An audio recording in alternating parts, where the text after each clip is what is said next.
दोस्तों, स्वागत है आपका। आज का टॉपिक है इतिहास। इतिहास से बहुत सारे प्रश्न SSC, BPSC, JSSC, RRB, NTPC, railway group D, bank की तैयारी कर रहे हैं तो उसमें, टीचर की तैयारी कर रहे हैं तो उसमें, पुलिस की तैयारी कर रहे हैं तो उसमें, सब में इतिहास से सवाल पूछा जाता है। तो आज हम लोग 100 पॉइंट देखेंगे जो बार बार पूछा गया है परीक्षा में।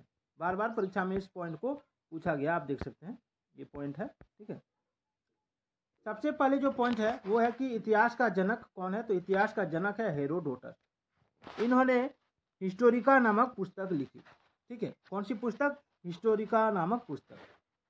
अगला पॉइंट है प्रागैतिहासिक काल। वह काल जिसके लिए कोई लिखित सामग्री उपलब्ध नहीं है और जिसमें मानव का जीवन अपेक्षाकृत पूर्णतया सभ्य नहीं था, वह प्रागैतिहासिक काल कहलाता है। ठीक है, आगे बढ़ते हैं। आग का आविष्कार पूरा पाषाण काल में हुआ था। अगर सवाल आता है बार बार कि आग का आविष्कार कब हुआ था, तो आग का आविष्कार पूरा पाषाण काल में हुआ था, इसको याद रखिएगा।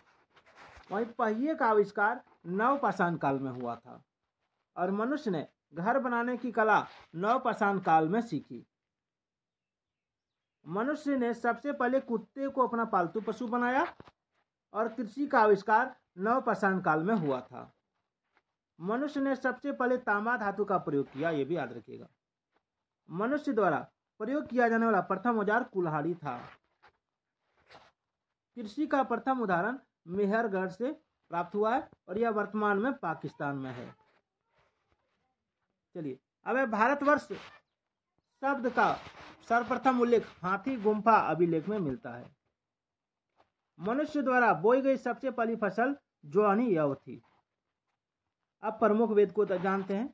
भारत के सबसे प्राचीन ग्रंथ वेद का शाब्दिक अर्थ है ज्ञान। ठीक है, और वेदों की संख्या 4 है: ऋग्वेद, यजुर्वेद, सामवेद और अथर्ववेद। ये बहुत ही इंपॉर्टेंट सवाल पूछा जाता है बार बार। वह ऋग्वेद यह सबसे प्राचीन वेद है। इसमें 10 मंडल, 1028 सूक्त तथा 10,580 ऋचाएं हैं। ये देखिए, एसएससी जीडी 17 जनवरी 2023 के शिफ्ट 4 में पूछा गया था। ठीक है, ऋग्वेद मंत्रों के समूह को, ऋग्वेद में जो मंत्र है, ठीक है, तो उसमें मंत्रों के समूह को सूक्त कहा जाता है।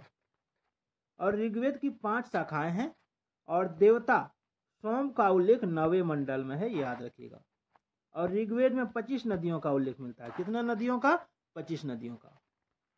सबसे पहले गायत्री मंत्र जिसकी रचना ऋषि विश्वामित्र ने की थी, उसका उल्लेख ऋग्वेद के 3 मंडल में मिलता है। यानी गायत्री मंत्र किस कौन से वेद में है? तो ऋग्वेद में, याद रखिएगा।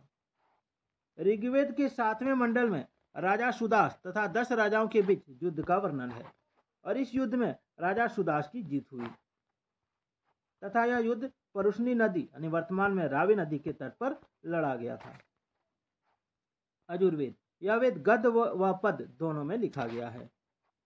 सामवेद, इस वेद में संगीत की जानकारी नहीं मिलती है, इसलिए, ठीक है, आगे बढ़ते हैं इधर, इसलिए इसे भारतीय संगीत का जनक कहा जाता है। इसमें थोड़ा सा अच्छा, सामवेद में संगीत की जानकारी मिलती है, इसलिए इसे भारतीय संगीत का जनक कहते हैं। ठीक है, चलिए इसको इधर कर लेते हैं थोड़ा।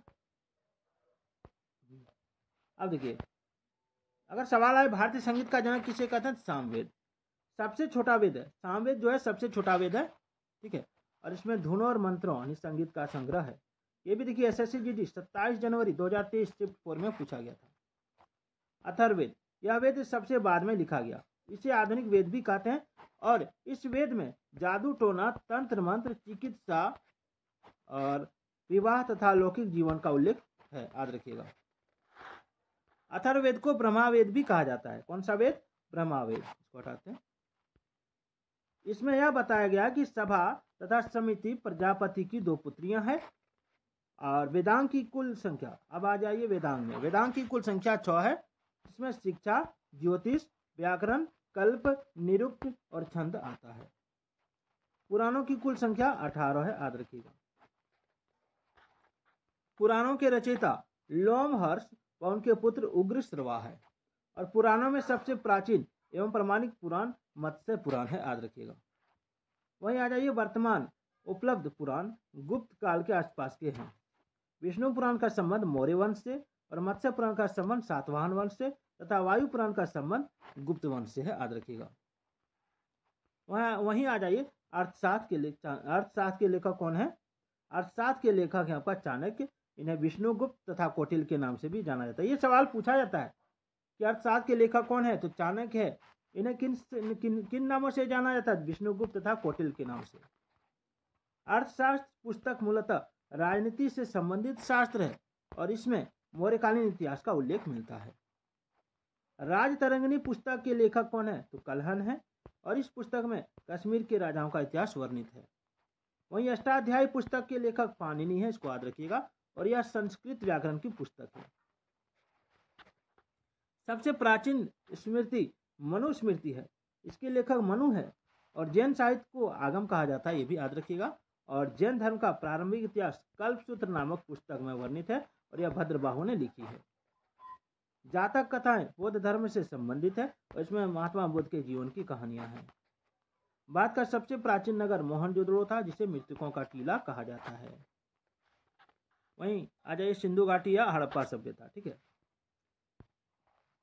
सिंधु घाटी सभ्यता का काल 2500 ईसा पूर्व से 1700 ईसा पूर्व था और हड़प्पा टीले का सर्वप्रथम उल्लेख 1826 ईस्वी में चार्ल्स मेसन द्वारा किया गया और हड़प्पा संस्कृति को कांस्य युगीन सभ्यता भी कहते हैं, याद रखिएगा।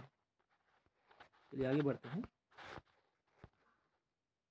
सिंधु घाटी सभ्यता की खोज राय बहादुर दयाराम साहनी ने की। कब की? तो 1921 में। और इस सभ्यता के प्रमुख निवासी द्रविड़ तथा भूमध्य सागरीय थे और यह एक नगरीय सभ्यता थी। सिंधु सभ्यता का प्रमुख बंदरगाह लोथल को माना जाता है और सिंधु सभ्यता की लिपि भावात्मक यानी चित्रात्मक थी और यह लिपि दाएं से बाएं लिखी जाती थी। सिंधु सभ्यता में नगर तथा घरों को बनाने के लिए ग्रिड पद्धति अपनाई गई और सिंधु समाज मातृसत्तात्मक था। और मोहनजोदड़ो से एक कांस्य की मूर्ति नर्तकी मिली है और जुते हुए खेत के साक्ष्य कालीबंगा से प्राप्त हुए हैं। नक्काशीदार ईंटों के प्रयोग से के साक्ष्य भी कालीबंगन से प्राप्त हुए हैं। सिंधु सभ्यता के प्रमुख स्थल हड़प्पा जो पाकिस्तान में है, मोहनजोदड़ो ये भी पाकिस्तान में है, चनहुदड़ो ये भी पाकिस्तान में है, कालीबंगा ये राजस्थान में है, लोथल ये गुजरात में है, धोलावीरा ये गुजरात में है, सूतकांगेडोर ये पाकिस्तान में है। हड़प्पा रावी नदी के किनारे 1921 में इसकी खोज की गई। मोहनजोदड़ो सिंधु नदी के किनारे है, 1922 में इसकी खोज की गई। चनहुदड़ो सिंधु नदी के किनारे है, ये 1931 में खोज की गई। कालीबंगा घग्गर नदी के किनारे है, 1953 में इसकी खोज की गई। और लोथल ये भोगवा नदी के किनारे 1957 में इसकी खोज की गई। धोलावीरा गुजरात में है, ये 1967 में खोज की गई। और सूतकांगेडोर पाकिस्तान में, ये दाश्त नदी के किनारे 1927 में इसकी खोज की गई। मोहनजोदड़ो से प्राप्त सबसे बड़ी इमारत जो है वो अन्नागार है, अन्नागार याद रखिएगा। और इनकी मुख्य फसल गेहूं और जौ थी, ये तथा ये सूती एवं ऊनी वस्त्रों का प्रयोग करते थे। अग्निकुंड लोथल तथा कालीबंगन से प्राप्त हुए हैं और कालीबंगन का अर्थ काली चूड़ियां है, याद रखिएगा। चावल के साक्ष्य लोथल से प्राप्त हुए हैं और हड़प्पा की मोहरों पर एक सींग वाले पशु का चित्र मिलता है। और सिंधु सभ्यता के लोग मातृ देवी की पूजा करते थे और मनोरंजन के लिए ये लोग मछली पकड़ना, शिकार करना, पशु पक्षी को आपस में लड़ाना तथा पासा खेलने आदि विधियों का प्रयोग करते थे। इनको तलवार का ज्ञान नहीं था और आग में पकी हुई मिट्टी को टेराकोटा कहा जाता था, याद रखिएगा। आइए वैदिक सभ्यता। वैदिक सभ्यता वैदिक काल को दो भागों में विभाजित किया जा सकता है, ऋग्वैदिक काल और उत्तर वैदिक काल। आर्यों द्वारा निर्मित सभ्यता वैदिक सभ्यता थी और आर्य शब्द का अर्थ श्रेष्ठ होता है। आर्यों की भाषा संस्कृत थी और यह ग्रामीण सभ्यता थी। प्रशासन की इकाई को 5 भागों में बांटा गया था, याद रखिएगा। अभी हम लोग इधर और देखेंगे।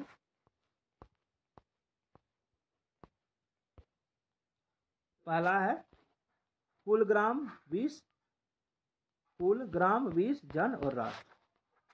ग्राम के मुखिया को ग्रामनी कहते थे। विष का प्रधान विषपति कहलाता था और जन के प्रधान को राजा या जनपति कहते थे। सभा एवं समिति राजा को सलाह देने वाली संस्था थी और स्त्रियां दोनों में भाग ले सकती थी। युद्ध के लिए गविष्टि शब्द का प्रयोग किया गया है।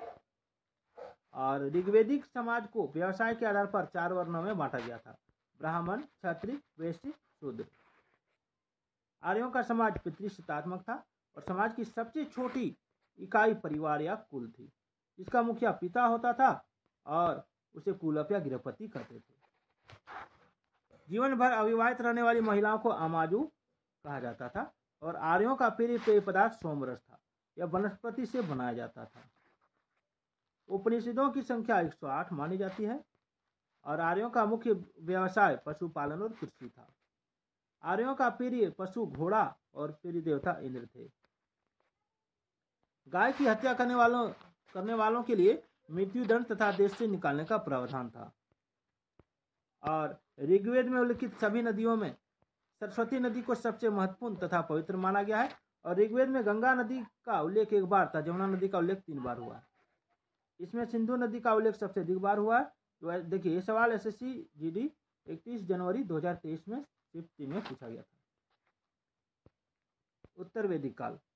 उत्तर वैदिक काल 1000 से लेकर 600 ईसा पूर्व तक था। उत्तर वैदिक काल में इंद्र के स्थान पर प्रजापति देवता सबसे प्रिय हो गए और सत्यमेव जयते मुंडकोपनिषद से लिया गया है। उत्तर वैदिक काल में महाकाव्य की संख्या 2 थी, जो महाभारत में और रामायण में। ठीक है, महाभारत का पुराना नाम जय संहिता है। प्रमुख दर्शन एवं उनके प्रवर्तक। योग दर्शन के प्रवर्तक पतंजलि थे। न्याय दर्शन के प्रवर्तक गौतम ऋषि थे। सांख्य दर्शन के प्रवर्तक कपिल मुनि थे। ठीक है, तो आज का ये वीडियो आपको कैसा लगा एक बार कमेंट जरूर कीजिएगा। 11 मिनट में मैंने आपको बहुत सारे पॉइंट दिए हैं। कल हम लोग जैन धर्म, बौद्ध धर्म, ठीक है, और फिर आपको पारसी धर्म, सिख धर्म, जितने भी तरह के धर्म हैं सारे धर्मों के बारे में हम आपको पढ़ाएंगे। तो फिर मिलते हैं अगले वीडियो में, तब तक के लिए जय हिंद, जय भारत।